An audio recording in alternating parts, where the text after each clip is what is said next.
a large number of VCs are reinvesting in their existing portfolio to ensure it can survive COVID and all the downturns that are happening. So you see a large number of A rounds that are at about the same valuation. So they're basically re-upping to ensure they can survive. What that means though, is if you haven't raised funds already from an existing VC, it is extremely difficult.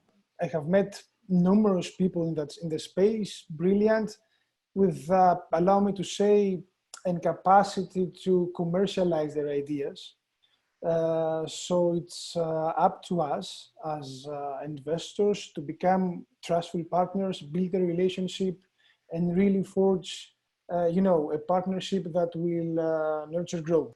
But overall, I expect actually a shift to increasing spending over the next few years, just because the money is there. The funds have funding, and that's going to generate the investments.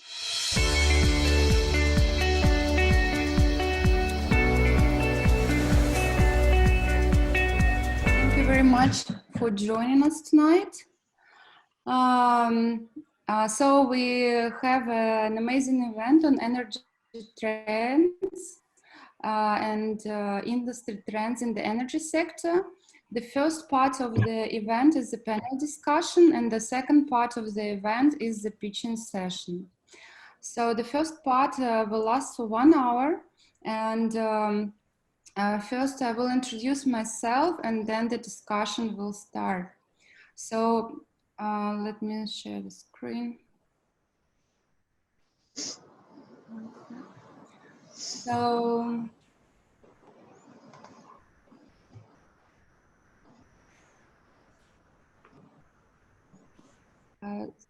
global business development company will help to match leading investors and high potential startups, and our special focus is on cross-border deals.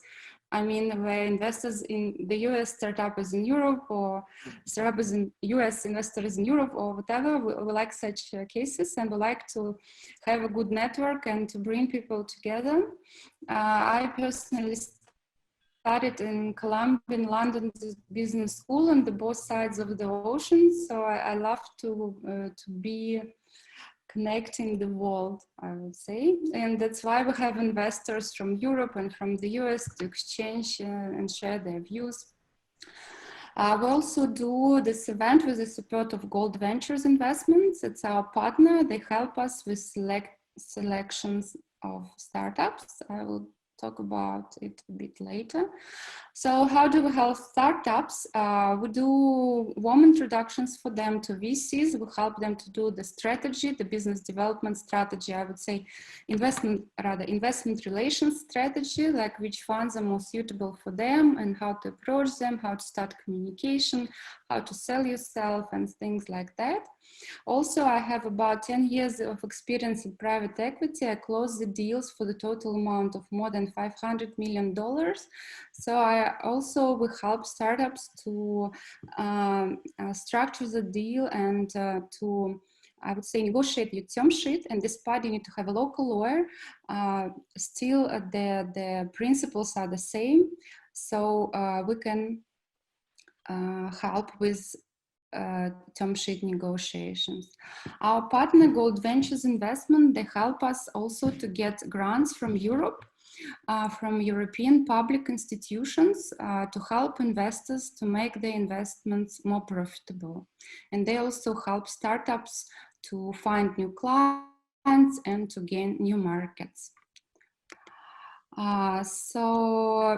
Here are our investors panel, and here I give the word to Chris, who kindly sorry, this is not the one.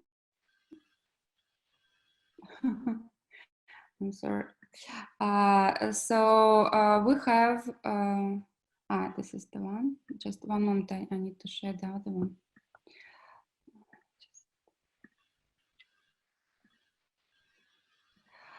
So Chris kindly agreed to help me with this session. So Chris, could you please introduce yourself and start the panel and let investors introduce themselves as well? Thank you so much. Yeah, hello everybody, and thank you, Elena. We've got a fantastic panel here today, and so for the next sort of 55 minutes or so, We're going to be talking about what's going on in terms of energy and the current trends that are happening. I'm Chris Gentle. I used to be a partner at Deloitte. I'm now a senior advisor to the World Energy Council. If you haven't heard of the World Energy Council, we have membership in 100 countries around the world, and really around the preeminent organization around energy transition. And I think one of the things that's happened with COVID that we've seen is that we've actually done some work and research on this, which shows that we've seen perhaps the biggest shift in history in terms of capital allocation in the last 3 months in energy. So we've run a survey of 61 countries of energy organizations in those countries, and we can see a shift in capex of something between 200 and 400 billion. Obviously that's been particularly in the oil majors, but all across the different energy sectors that's happened. But probably most important for today is actually that when we look at actually how energy companies are actually reallocating investments, they prioritize 3 things: innovation, R&D, and digitization. Now, what we've seen in energy in the past is basically the big companies have basically been driven everything. Well, what we're seeing now is actually there's a real pivot now to smaller companies around innovation and venture capital. So we've got a fantastic group today to really kind of explore what that might mean in practice, about which sectors energy is going to go to, how can this drive energy transformation, and so I'm looking forward to a great discussion with everybody today. So what I'd like to do is just let each member of the panel just kind of introduce themselves briefly, and then we'll go to our kind of first question. So Freerk, if you would like to just kind of do just a kind of a quick kind of 20-second introduction of you, and then we'll kind of go on for each member of the panel. Freerk. Great, thank you very much. It's a pleasure to be here. I'm working at Rockstart, which is accelerator and fund investing in early stage startups. One of the main themes that we operate in, but not the only one, is energy. And we focus on the digital enabling technologies in this industry. We've invested in 45 startups over the last 5 years, and we've established almost a new venture fund, which will again invest in up to 50 startups in the next 4 to 5 years, and actually assist them through growth, making use of our ecosystem of experts, industries, and investors. Great, thank you very much.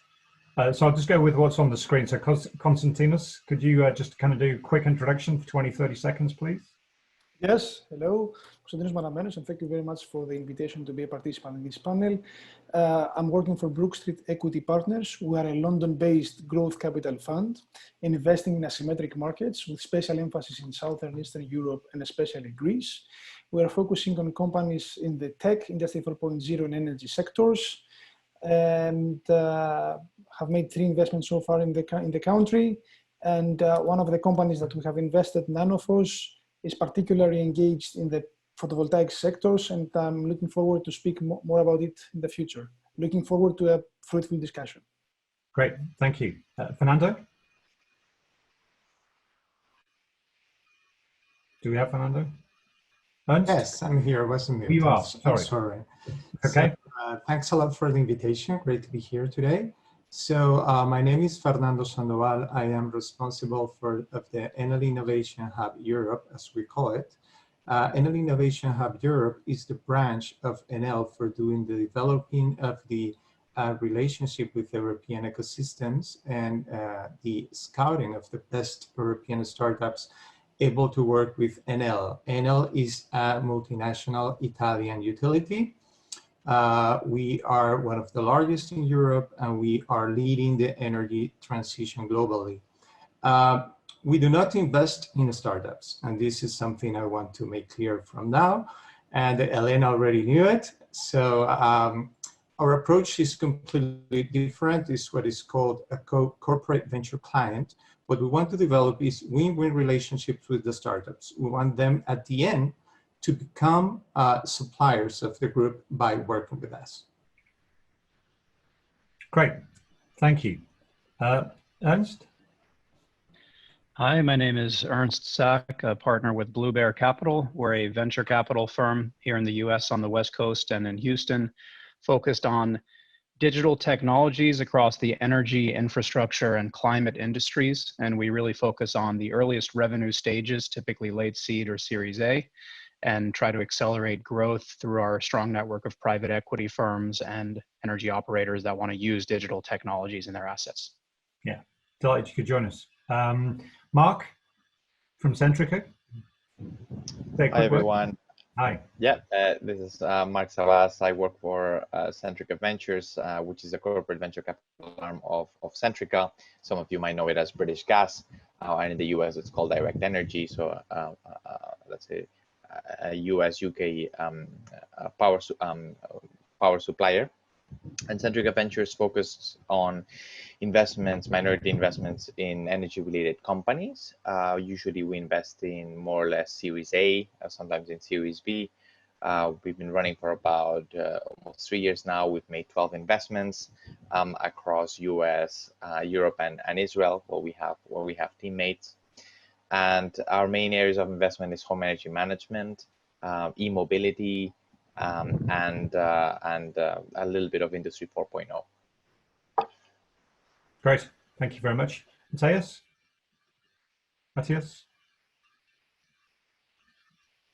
Yeah, hello. Well, I'm not from the panel, I'm a startup. So perhaps later. Chris, Matthias, thank you. Chris, you may want to follow the Yeah. Sorry, so Alex? Hello, my name is Alexander Starchenko. I'm a managing partner of FirstImagine Ventures. It's a London-based venture capital company. We are focused on energy transition technologies in wide meaning, energy, new mobility, energy storage, microgrid management, upgrade of existing solar and wind installations, etc. Our stage, it's a series A and Series B. It's first sales of startups. Okay. Thank you. Great. Thank you very much. Temple? So I am a managing director of Clean Energy Ventures. We are Boston and Cambridge-based venture fund, early stage venture fund. We invest in any technology that can reduce at least 2.5 gigatons of greenhouse gases between now and 2050.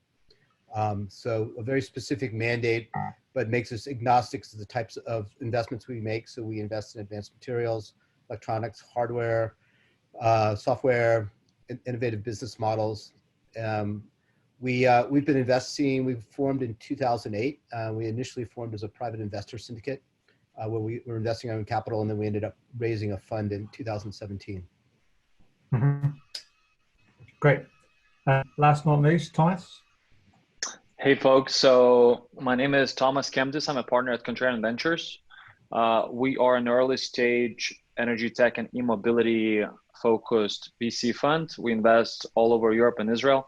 We currently have 15 portfolio companies with active investing, done a few deals during the Covid-19 crisis, and which is continuing, so, and actively looking for new deals. So glad to be here on the panel, and I know some of the folks, Alex, Starchenko, we co-investor in a few companies with FirstImagine, so glad to see you here.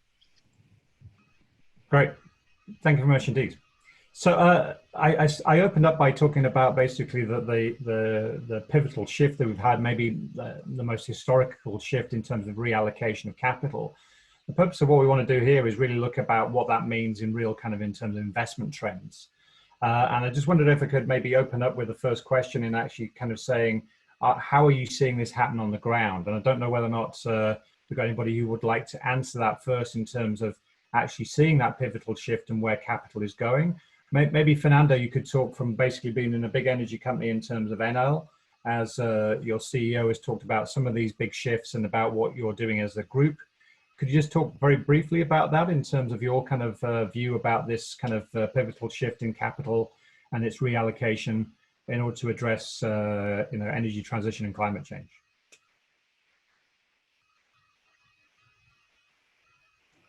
I don't know if I'm the right person to talk about pivotal change in capital's allocation for startups, in the sense of that we do not invest in the startups. But what we are seeing is a fast forward effect of the current situation in energy transition and digitalization of the industry.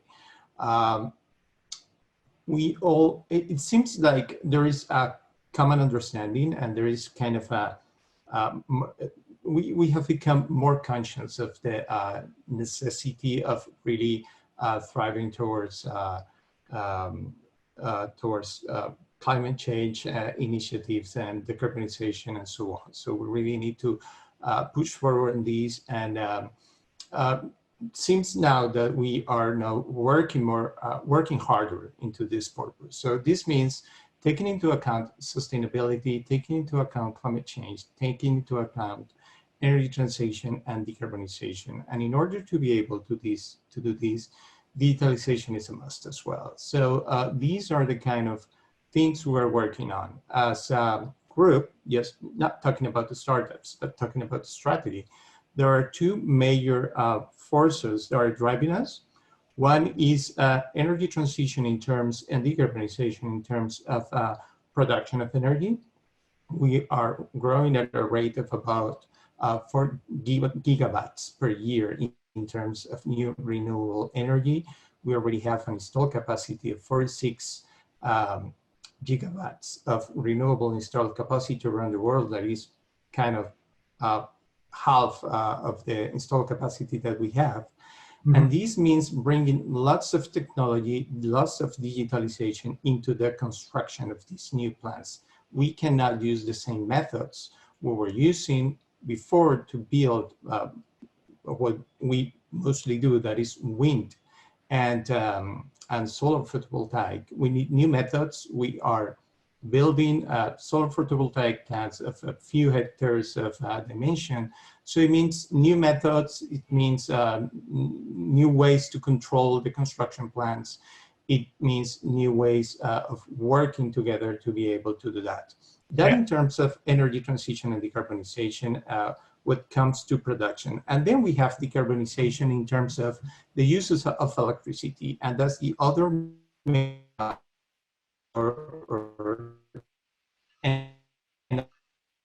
think we lost you. It's a company that we set up.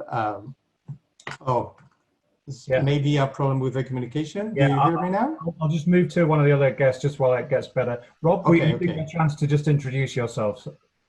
So I apologize for that. Sorry. Yeah, no problem. My name is Robert Neivert. I'm from 500 Startups. We do seed investing. We have about 3,000 companies in portfolio. We do energy and almost anything else. We have about over a dozen funds throughout the world. So we're very broad. We're not specific to this. And we tend to invest very early, oftentimes before revenue. Yeah. And let me ask you then, so Fernando was just talking there about the big organization in terms of Enel and the acceleration that's taken place. What are you seeing on the ground if you're doing seed? What's COVID done to in terms of the transition in terms of looking for seed? Because some people say that the market dried up a little bit for seed. Yes. Is it happening in energy? Yeah, so for us, it's actually really interesting. I'm gonna give two interesting facts. One's called an inversion. There are more A rounds than seed rounds. A large number of VCs are reinvesting in their existing portfolio to ensure it can survive COVID and all the downturns that are happening. So you see a large number of A rounds that are at about the same valuation. So they're basically re-upping to ensure they can survive. What that means though is if you haven't raised funds already from an existing VC, it is extremely difficult. The numbers are actually substantially more negative, meaning the probability of closing a round if you do not have one are actually quite a bit lower. So basically they're doubling down on their ones they have. They're not actually taking a lot of new investments. Most of our forecasts are for this to ease up the beginnings of next year. There was a change in regulation that's now going to allow new investors into VC funds starting in October. I don't know if you know, but the US actually changed a regulatory that allows a large number of retirement funds and other things like that to come into VC funds.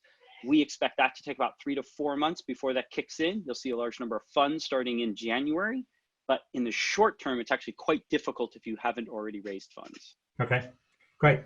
Temple, what would be your view? Because you're at the smaller end of the market in clean technologies, as I understand it. What are you seeing in terms of the result of kind of COVID and the impact in terms of investing? Well, we're actually closing 2 completely new deals right now, as well as closing 3 financings for our existing portfolio companies. We're trying to be not exploitative, and in fact, I wouldn't say that we have been in any way exploitative for the fact that, that Rob was saying that there is very little capital out there that's flowing. Yeah. That being said, we are finding that we are offering what we would consider in any situation fair terms, and the entrepreneurs and founders and their legal counsel seem to be more accommodating, let's say, than they have been in the past. So that's challenging. But we've also, it's been hard to sit down with these entrepreneurs and say, guys, this revenue growth that you're actually proposing, that your valuation is indexed to, is going to be a lot slower and a lot lower than you anticipate. And just walking them through the logic, and it affects everything from not just the sales and the fact that your sales team can't be out there actually making sales if there are their sales dynamic is a direct relationship, but also just the pure development cycle. We're seeing a lot of delays in procurement, particularly if any kind of components that are needing to be outsourced, and that dramatically impacts revenue growth as well. So we're seeing it really kind of across the board, but we're still very active. What's uncomfortable in my 25, 30 years of investing, I've never not broken bread with the CEO of a company I've invested in. And this is the first time we're going to be investing in two CEOs that we haven't had the opportunity to meet. Yeah, different times.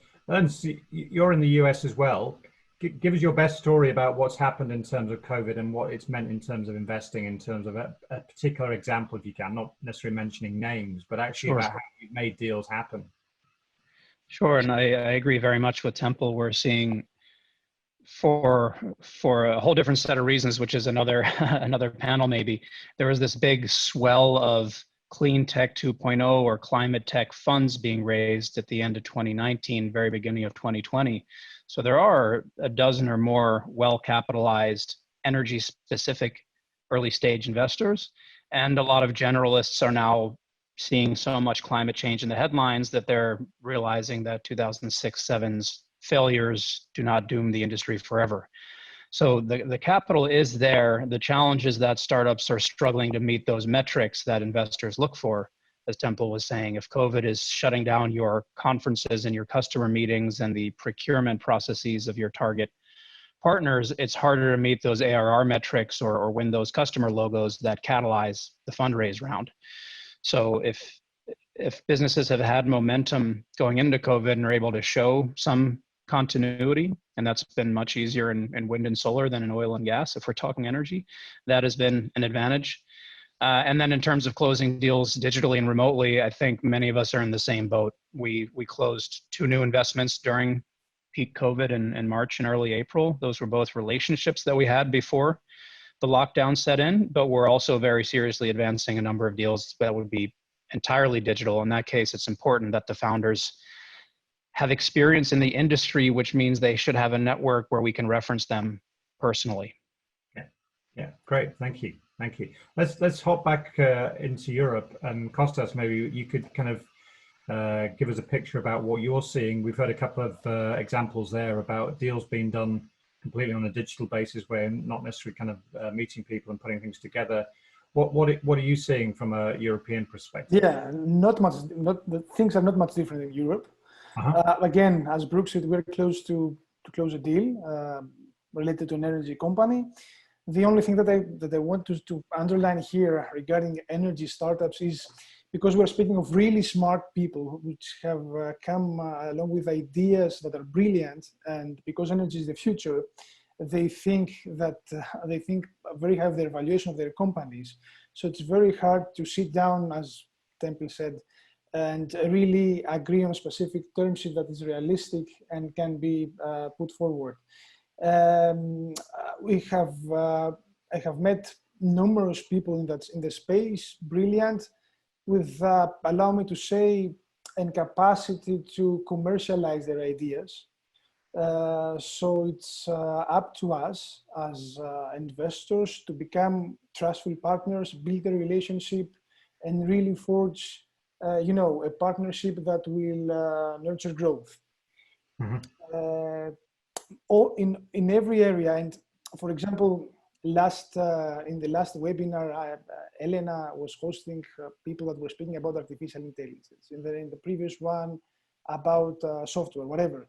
And now that it is energy, and when we talk about game-changing industries, you have to expect smart people which do not have a clue of how to commercialize their innovation and need assistance in doing that.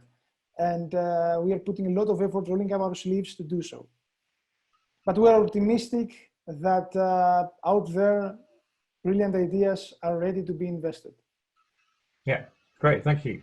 Freerk, you were talking about actually you're in the process still of raising capital specifically for deployment in energy and across energy systems. Could you give us a flavor about how that's going and which areas you're hoping to invest in the future? Definitely, but let me also connect with Kostas, sure. Because we're specializing in helping startups in these early stages to find their path to growth. Yeah, very important. Co-investing with the likes of you in the later stages. So I think there's room for collaboration there. Then indeed, we're in well-progressed stages of fundraising. Actually, I'm proud to say that we've been able to get a cornerstone investor, being a pension fund, to invest in early stage startups, so pre-seed startups, which is a very uncomfortable zone for them to be in. And the way we've been able to do that is create momentum already early on. So we started this process last year. So we had built that trust already over a longer period of time with this pension fund, but also bringing along some of the private capital. So family office wealth and informal investors that also bring in a similar chunk of money into the fund.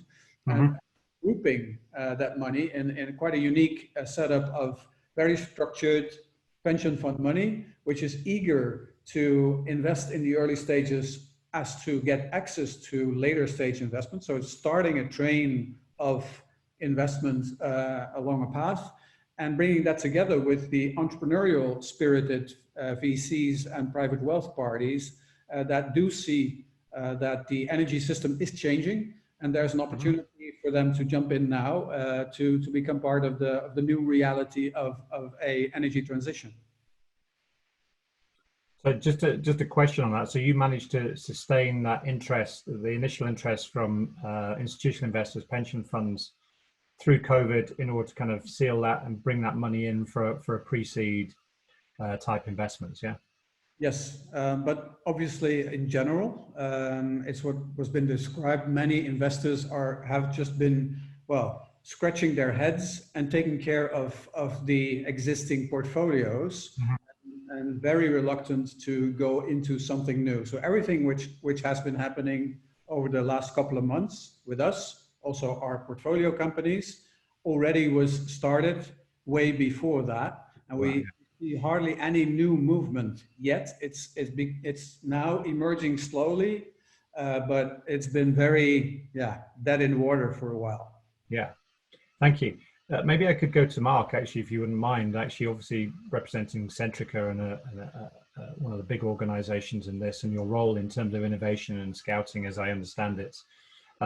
What's COVID done to that kind of process of you looking in the market to try and find those innovative businesses and maybe bring them into your wider business in terms of Centrica as part of that energy transition? Has that been accelerated, halted?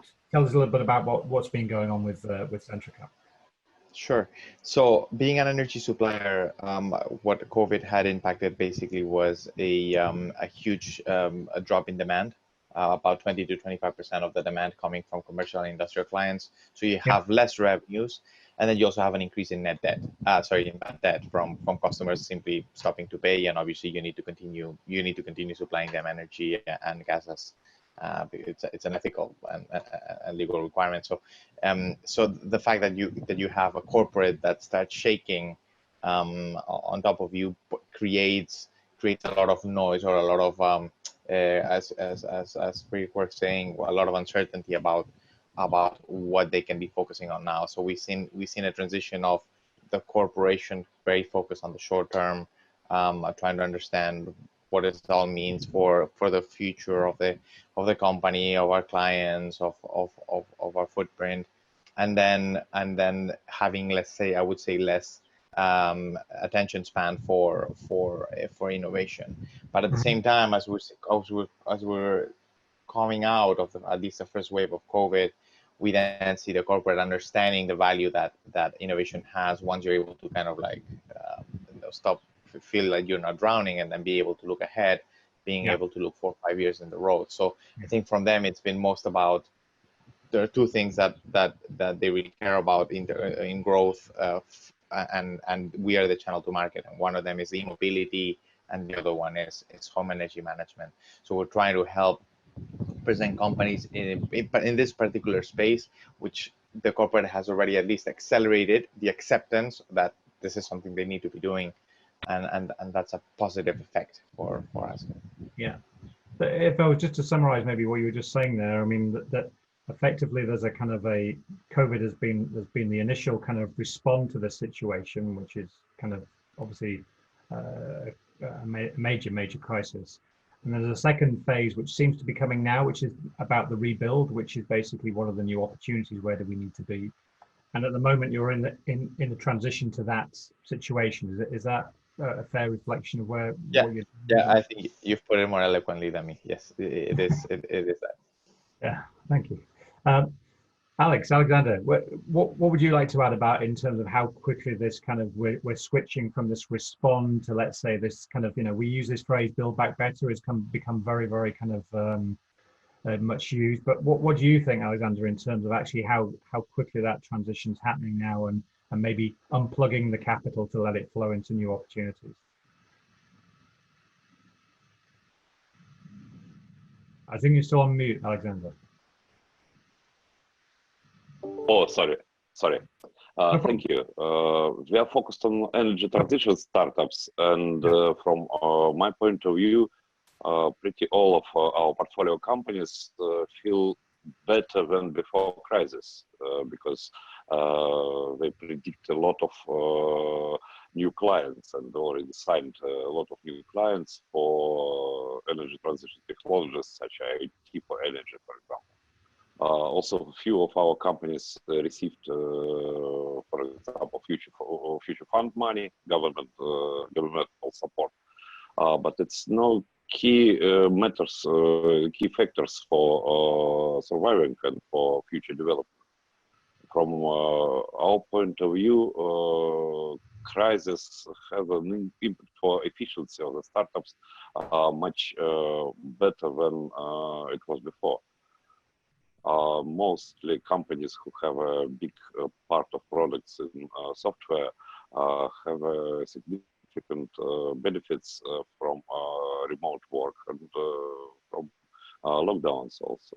For us, it was a bit strange, but we are happy to see it. Yeah, great, thank you. And Thomas, what would you add to this? About the transition taking place, and when are we going to see capital unblocked and freeing more free, do you think?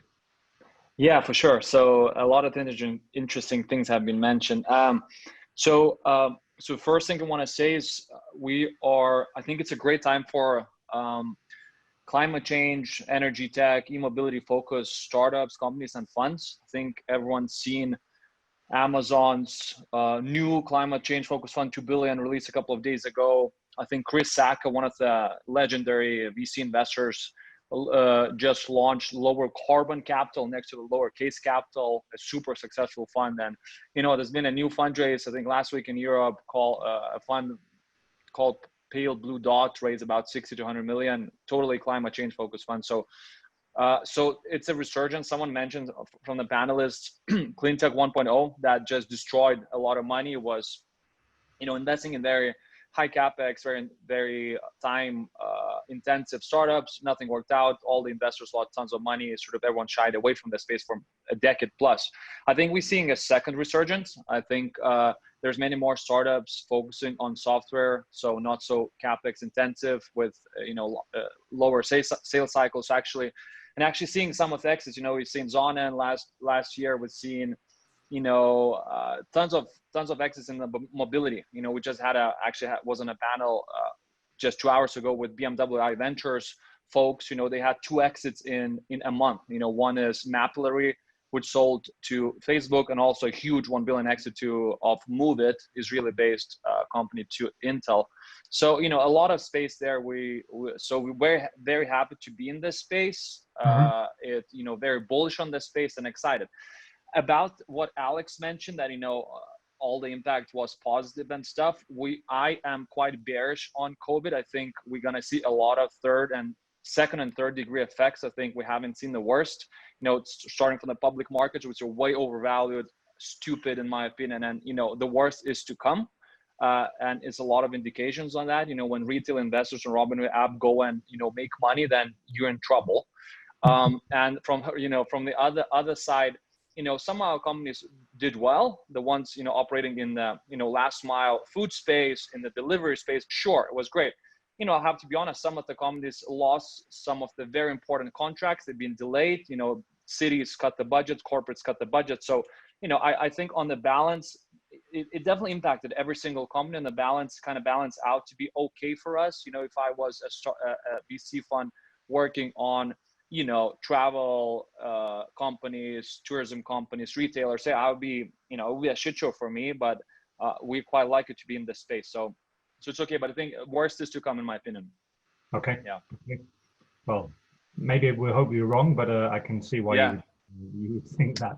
Let me put it to the panel now then, in terms of, we kind of seen that there's enough capital there, as you said, Tomas, about basically the recent raises that you mentioned about Amazon creating a new £2 billion fund, about Breakthrough Ventures. So, and so there's lots of examples of plenty of capital here. It's deployment. And I suppose my question to the panel here would be, in which areas do we see this? So is it going to be in renewables? Is it going to be in things like battery technology, energy efficiency?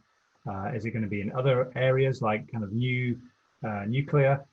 So where do we think that we're going to see capital most deployed, where we're going to get the best returns, the most opportunities? Does anybody want to kind of have a view on that, in terms of which parts of the energy kind of system we're going to see most investment?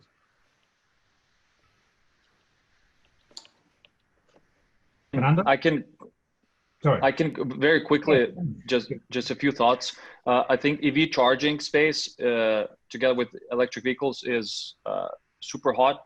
There's a lot of investment from the utilities, corporates, and a lot of M&A activity, which brings more capital, so more startups, because they've seen success.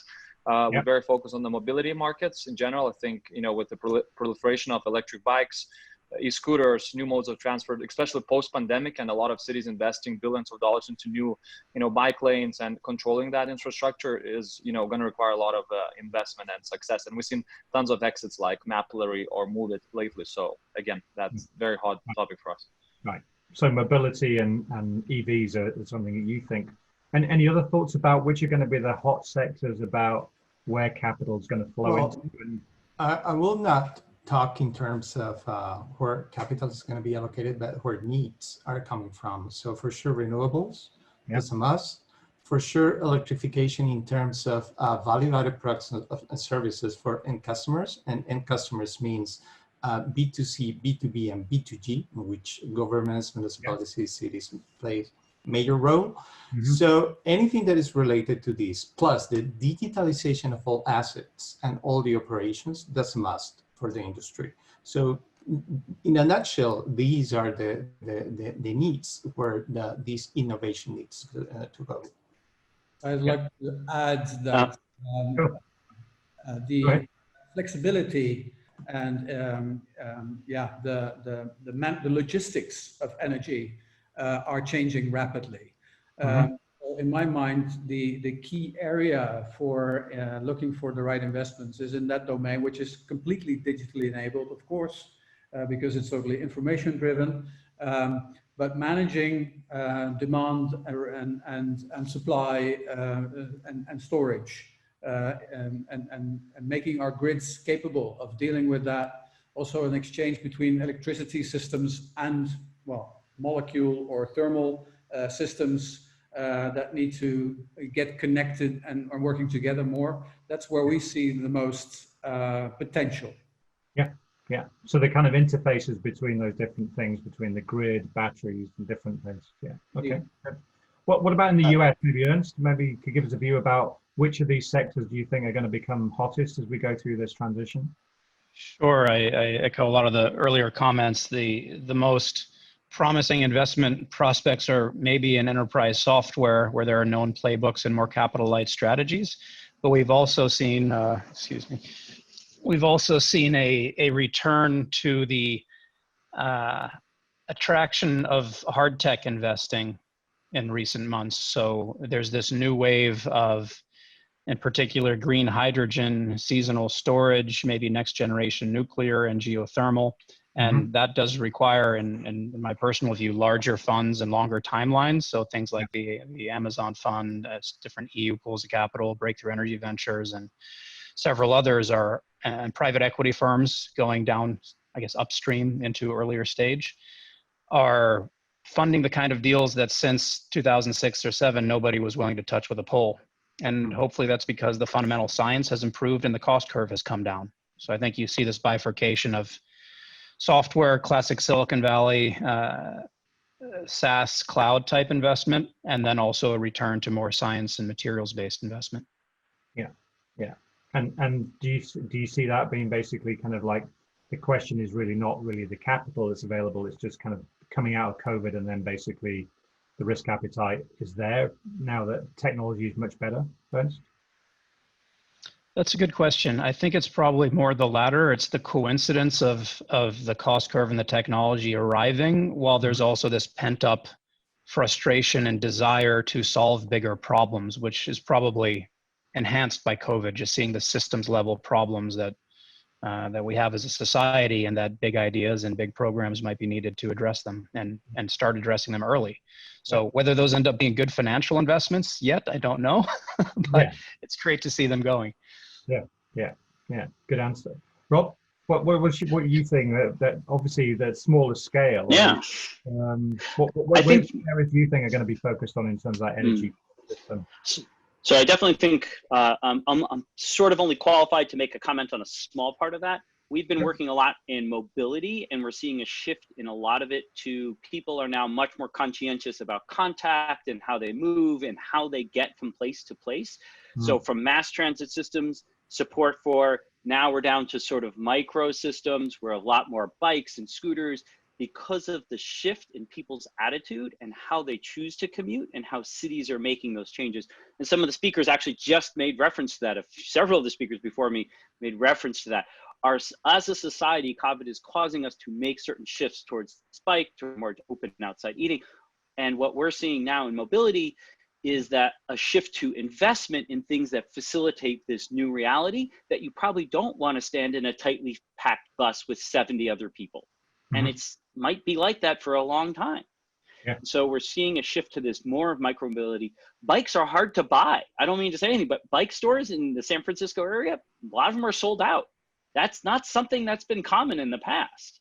Yeah. So what we've been looking at and where we're choosing and where we're seeing the shift for us, and it's only a very small part of what some of the other speakers have seen, but specifically we've been working with mobility companies, is a shift to this micromobility, is a shift to a scooter versus a bus.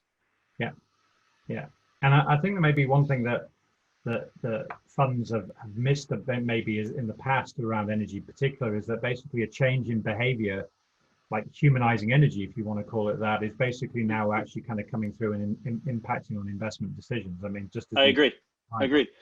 And and I'm going to agree, in the past, clean energy has been so a non-starter issue for a lot of investors. And I've also noticed that the memory has fallen away. Almost no one I speak to actually remembers what happened 10 years ago, which I think it's kind of weird, but a good thing, right? I mean, I'm old, so I remember it, but lots of others don't. So, but it gets people to be more hopeful in their investments. Hopefully not as foolish, and I'm going to agree with the other speakers, they're in more lower cap investments, but that bifurcation that he talked about, we're also seeing that. We're not at the high end. We're not in the large cap stuff. We're only in the small, but we're definitely seeing that bifurcation with a lot more small software investments. Agreed. Yeah. So let me ask somebody younger, Kostas. You can give us Yeah, I just wanted to add. Because you're younger. Yeah, I just wanted to add on that from us as an investor, it's also very important to take into consideration the government stance on the matter. And it's true that whatever we said here, it's accurate. And of course, the future is clean energy and renewables. And we see, particularly in Europe, there are a lot of initiatives throughout the European Union and specific regulations that provide motivation to investors to pour capital to this kind of investment, which is very important for us and facilitates our play. It's very crucial because in such sensitive industries, if you are not aware of the regulation, you can really destroy your IRR and your investment. Remember the clean tech disaster 10 years ago. So I remember the Lime scooters in San Francisco, which also had that problem. Yeah. So it's very important. Whatever we said here is totally correct. I totally agree with everyone. I just want to underline, it's very important as an investor to check out the regulation and the government's policy in industries specifically such as energy. Mm-hmm. Yeah. What incentives they say, taxation, incentives for investors, etc. Everything, FDIs, etc. Everything. So let me just pick up on that point, actually, Kostas, in terms of actually one of the things that COVID has obviously brought about is basically massive government spending that we've never seen before. And obviously, particularly in Europe, where there's a 750 billion euro fund, which is basically to try and kickstart the economies in Europe, has been very much said that it's going to be green investments that are going to do that. I just wondered if we can get some views on the panel, which is basically that, A, do they see that actually the investment made by government will go into green kind of projects? And if it does go into green projects, will that help kind of reduce kind of risk and therefore improve kind of basically investors' appetite to kind of get on the back of some of this stuff? So will basically government kind of funding really kind of act as a catalyst to kind of make it easier to invest? And any views on that? Marc, would you take a view from a Centrica kind of point of view on, or just general view? And no, I don't really have a view on this. And I'm Spanish, and the regulation in Spain did a lot of damage for clean tech when suddenly it just overruled the incentives that they had put at one point. So I'm initially wary of government incentives, but I'm not qualified. I haven't read enough about this about this new support. Yeah. Okay. Can I try? Yeah. I think the general sense is that recovering from the current crisis and preempting the next one involves a lot of green technology, and to a large degree, a lot of technology is there and a lot of capital is there to make it work. Governments are seeing this and play a role, but they can easily get in the way by trying to regulate it too much and to structure it, or to wave from one or move from one way to the other. So I think we need to understand the underlying mechanisms, which are also cultural. I think people also democratically demand more resilience in our supply systems. And that is a deeper sentiment that will drive change in behavior, change in consumer attitude, also in change in investment, which will also influence governments, I'm sure. And there are a lot of pieces of the puzzle, also regulatory-wise, in place or in development, that can really enable that transition to accelerate much faster than we envisaged. Yeah. So we've got about 5 minutes, a bit more, maybe just around 5 minutes left. So let's just have some kind of closing views from the panel on what next. I mean, Freerk's kind of, in a sense, kind of open that up a little bit in terms of talking about the change in consumer attitudes, change in government attitudes that we're seeing. So what comes next in terms of energy investment? What do people think about? Will this be something over the next kind of 6, 12, 18 months that we see a lot of capital flowing into kind of energy systems, partly due to the kind of resilience that's required, that I think people demand, but also the kind of climate issues. What comes next? So who would like to talk and give their views on what happens next? Rob? I was going to say, I have maybe a very small point. Where there's money, it's going to get spent. We just saw, and a bunch of the other speakers mentioned, there's a bunch of new funds. They've now taken the burden. They have to spend that money in some ways because they have to get the return. So I'm going to say, actually, the success of those funds is an easy way for me to forecast success of those investments. Basically, I know coming down the pipe, those funds are going to be spending for various reasons. So in my opinion, I see a significant rise against the backdrop of what some of the other speakers mentioned. It's going to be tough though. The evaluation process, the agreement with the founders, that same valuation problem mentioned by the other speakers.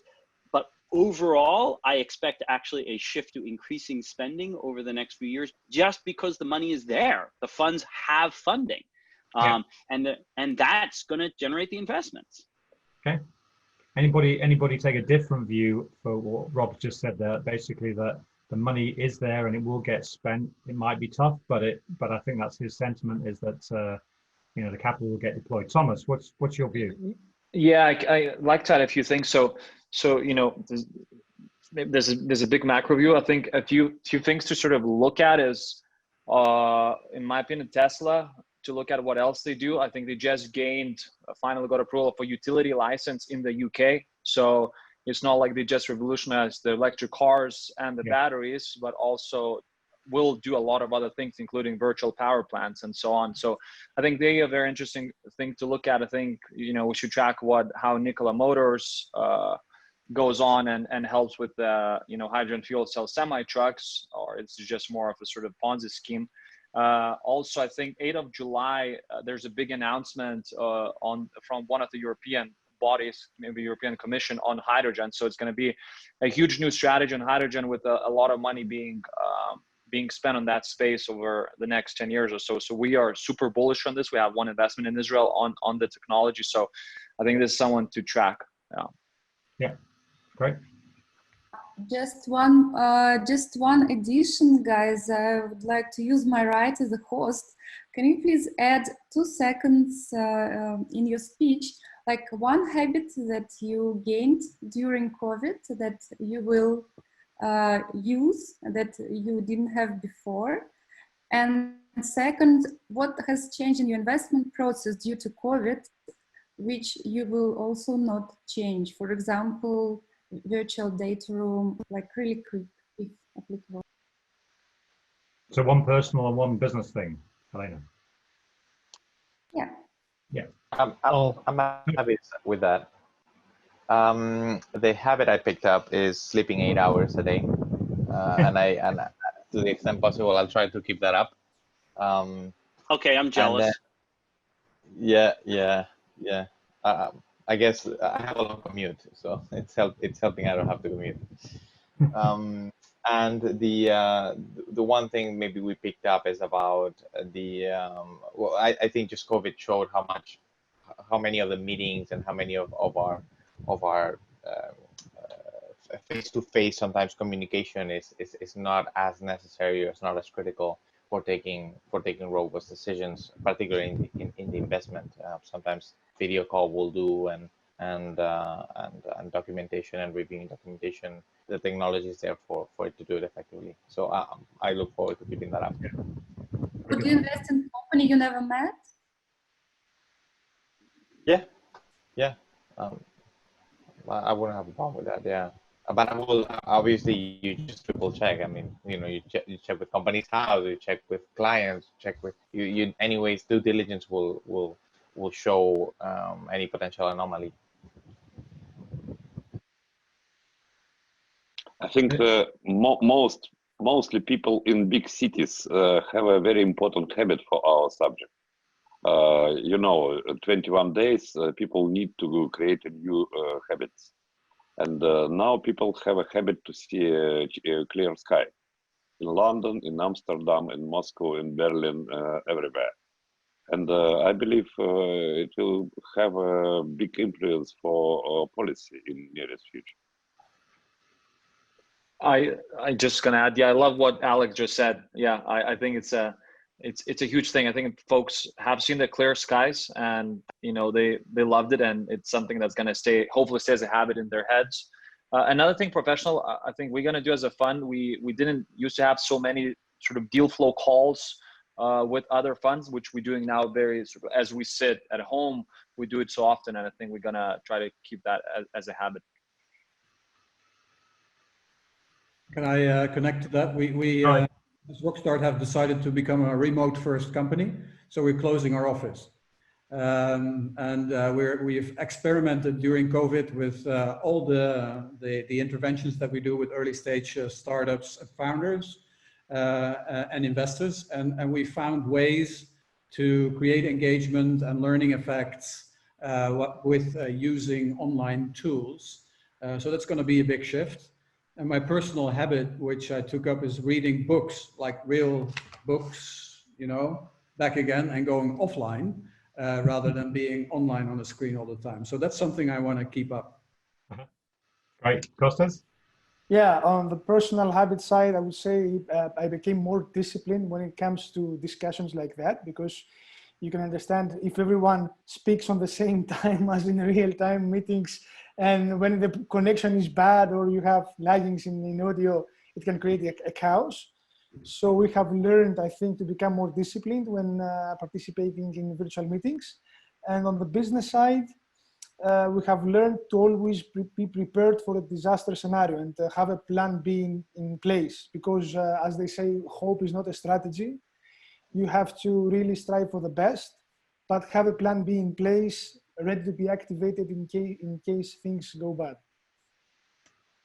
So, and we ask that from our portfolio companies. Actually, every time we ask for a budget revision, we also ask for a plan B based on specific parameters that will get worse. So, Fernando, are you having 8 hours sleep? No, not really. But what I'm doing is I'm taking advantage of the commuted time. I'm not doing right now to do some exercise. So that's the habit I have now, doing exercise on a daily basis. I hope to continue doing that when I need to go back to commuting. So I'll see how to manage that. And from the business perspective, what we have realized is that there were some face-to-face meetings we used to have with startups before engaging with them, and now we are moving completely virtual. So we've been able to continue doing the scouting, to continue doing the meeting, and to continue starting the projects with the startups. More than 40 projects that we have launched already this year. So I think it is something we're going to continue doing. We are going to doing these virtual meetings, much less traveling, much less expenditure, not only for us, but also for the startups. So I think we'll continue that trend. Yeah, great. I'd add, yeah, a lot of biking, but maybe a hybrid work personal one, trying to be much more thoughtful and deliberate about physically making stationary work healthier. So whether it's ergonomic keyboard and mouse, kind of the blue light protection glasses, comfortable headphones, back support in the seat, with how much time all of us spend just sitting at a desk and not even getting around to commute and travel, it's just important to take care of yourself and your team physically, even if the work is all feeling digital. Yeah, great. Well, I think we're just about out of time, Elena, but I just want to thank everybody. I think it's been an absolutely fantastic discussion today, and really appreciate everybody's time and their views and being very candid about where things are at the present time. I just got one final thing today, which is when we have a Zoom call, you always got to give the award to the best bookcase behind the person. I think, Fernando, you probably just get it this time, so many congratulations. Elena, I'll pass it back to you. Chris, yes, and I want to hear your habit as well. Well, I try and kind of chair more Zoom calls. That's what my personal thing is. No, I think I would say, like Fernando, I tried to do a lot more exercise since lockdown, and also read quite a lot. In terms of professional stuff, I think that it's just shown that basically how much you can do in terms of actually digital, and that's not going to go away, because all those times when you're kind of chasing around between airports and things like that, it's not a great use of time. So this has been a great use of time today, and thank you, Elena, for facilitating and setting up. So thanks, everybody.